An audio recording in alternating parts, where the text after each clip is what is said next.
Hi and welcome to this episode of my 4x5 journey, where I'm going to talk to you about these things, which are film holders for 4x5 negatives.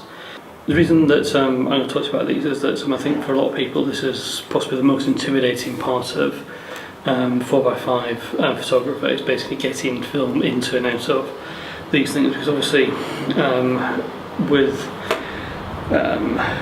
digital you don't have to worry about film at all.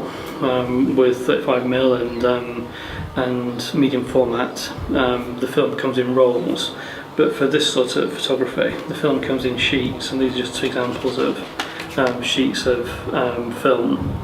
Now, something to note about these sheets of film: they have a side that is sensitive to light, and the back as well. You need to make sure you put these into the film holder the right way around. So very usefully, there are notches, as you can see a little notch there hopefully in the top of that piece of film, and that is there to guide you, not only to guide you in terms of which way around the film should be inserted, but it also gives an indication of what sort of film this is, so each notch is different. So these are actually two different types of film. As you can see, the notch pattern is different, so each one is unique. But to be honest, I couldn't tell you what's what in terms of those things. People that really know about this sort of stuff would be able to tell you, but I can't. The key thing is, though, for using your film holder, is to know that if you've got the notch on that side of the film, when it's this way up, that is the side that's sensitive to light. That side is the back of the film. So what you need to do when you're loading film is basically, in the pitch black obviously, because you don't want to expose this accidentally to any light. I think I'm getting a little bit of sun on me here, but hopefully I'll just carry on for a few more minutes. Basically is to insert this into the film holder. So the way you actually go about doing that is, as you can see, you've got the top flap there opens up.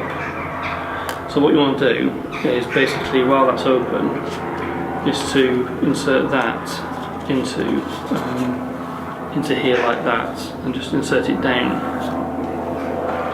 Now, what you don't want to do though is do what I just did, is stick your fingers all over the front of it, because that's just going to mark the film. So what you need to do is try and keep hold of the edges, and then it's actually quite awkward trying to do it this way around, but basically try and slide it in there.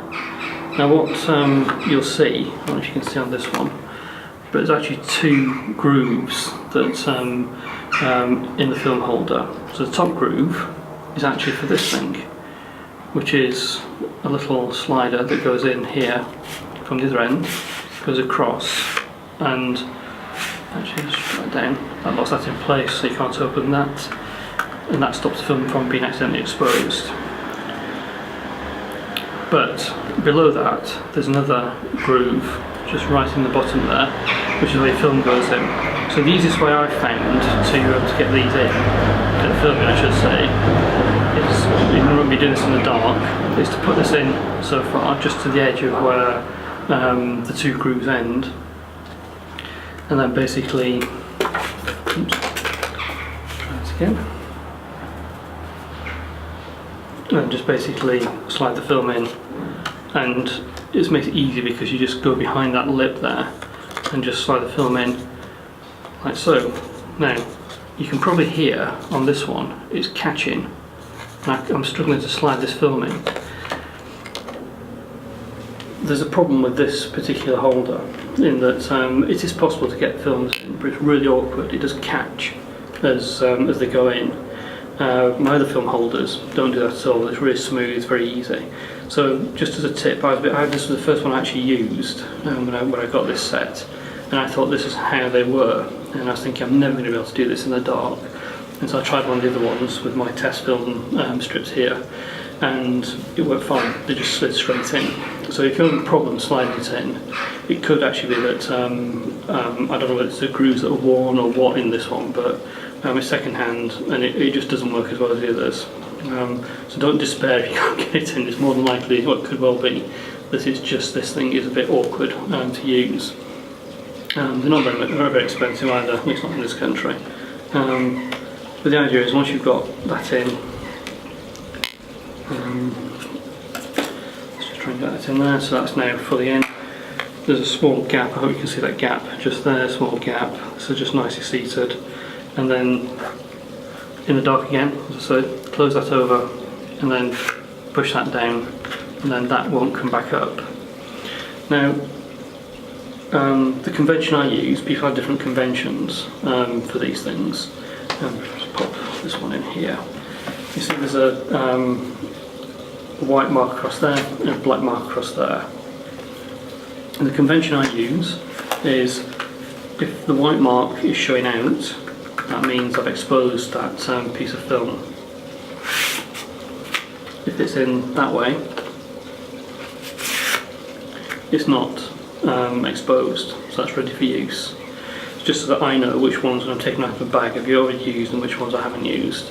So obviously when you pop it into, I'll show you how to do this in a separate video. Once you pop it into the back of the camera, you take that out, take your film, or take your photograph I should say, and then pop it back in, and just remember to turn it around so you know that one's been used. I know some people do it the other way around. It's really whatever works for you in your head as far as keeping control is concerned. There's no right and wrong way to do this. The other thing that I think this is true for most film holders, but possibly it may not be. I don't have massive experience with them, so I don't know whether it is true for every single one. But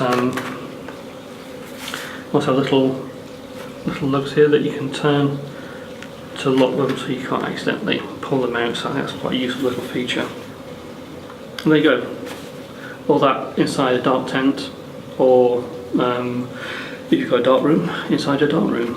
But it's actually a lot simpler than I expected. All you need to do is just practice a few times, sacrifice some film, practice until you're happy that you can do it, and then just basically go for it. And it's actually much more straightforward than I was anticipating. In fact, getting the film out of the box that they come in actually proved to be more awkward than working with these, but I'll do that. I'll talk about that in a different video when I've actually got a box to show you just how the films actually come. Anyway, I hope you found that useful.